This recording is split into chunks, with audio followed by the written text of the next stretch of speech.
Morning mga tropax, andito tayo ngayon sa aming baryo ng Barangay Bagna, Malolos, Bulacan.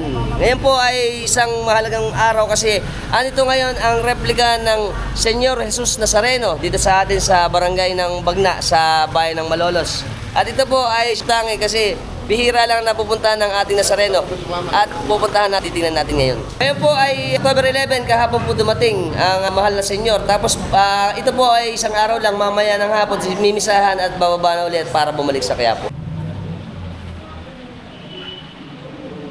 Tayo ngayon sa mahal na senyor. Ayan, kukuha na natin.